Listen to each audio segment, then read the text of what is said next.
असम और यूपी में बीजेपी की सरकार है और इन दोनों ही राज्यों में मुसलमानों की अच्छी खासी आबादी है। 2024 के लोकसभा चुनाव नजदीक हैं। देश में बीजेपी से नाराजगी बढ़ती जा रही है, इसलिए 2024 में मोदी सरकार की वापसी पर भी सवाल खड़े हो रहे हैं। अब बीजेपी ने मुसलमानों का वोट हासिल करने के लिए खास रणनीति बनाई है, जो मुस्लिम समाज में असुरक्षा की भावना को बढ़ावा दे रही है। तो कैसे कैसे बीजेपी मुसलमानों को बना रही है अपना टारगेट, देखते हैं ये रिपोर्ट। असम की हिमंत बिस्व शर्मा सरकार अब तक 3 मदरसों पर बुलडोजर चलाकर उन्हें गिरा चुकी है। असम में मदरसों पर हुई कार्रवाई को विपक्ष ने बदले की राजनीति बताया है और इसे मुस्लिम समाज को डराने की राजनीति करार दिया है। इस बीच उत्तर प्रदेश की योगी आदित्यनाथ सरकार ने गैर मान्यता प्राप्त मदरसों के सर्वे का आदेश दे दिया।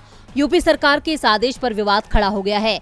AIMIM चीफ असदुद्दीन ओवैसी योगी सरकार के फैसले पर सवाल उठा रहे हैं। ओवैसी ने कहा कि ऐसा ही है तो फिर आदेश जारी करना चाहिए कि अब कोई मुसलमान नहीं रहेगा। उन्होंने कहा कि योगी सरकार का ये फैसला मनमाना है और मुसलमानों को शक की नजर से देखने की कोशिश है। उन्होंने कहा कि ये छोटा नागरिकता कानून जैसा है।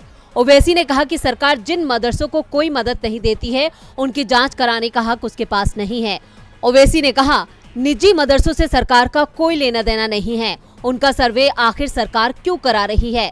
मदरसा बोर्ड से मान्यता प्राप्त संस्थानों को ही सरकार मदद देती है और उनकी ही जांच करा सकती है। संविधान के आर्टिकल 30 के तहत अल्पसंख्यकों को अपने संस्थान चलाने का हक है। ये सर्वे नहीं है बल्कि छोटा NRC है। योगी सरकार ने मदरसों का सर्वे 5 अक्टूबर तक कराने के निर्देश जिला अधिकारियों को दिए हैं। सर्वेक्षण में मदरसे का नाम, उसका संचालन करने वाली संस्था का नाम, मदरसा निजी या किराए के भवन में चल रहा है इसकी जानकारी, मदरसे में पढ़ रहे छात्र छात्राओं की संख्या, शिक्षकों की संख्या, मदरसे से लागू पाठ्यक्रम, मदरसे की आय का स्रोत से जुड़ी जानकारियां इकट्ठा की जाएंगी। AIUDF चीफ बदरुद्दीन अजमल ने असम सरकार के फैसले पर सवाल उठाते हुए कहा कि मदरसों में गरीबों को पढ़ाया जाता है। कई मदरसों को तो 20 से 30 साल तक चंदा इकट्ठा करने के बाद बनाया गया, वहीं ये सरकार इन पर बुलडोजर चला रही है।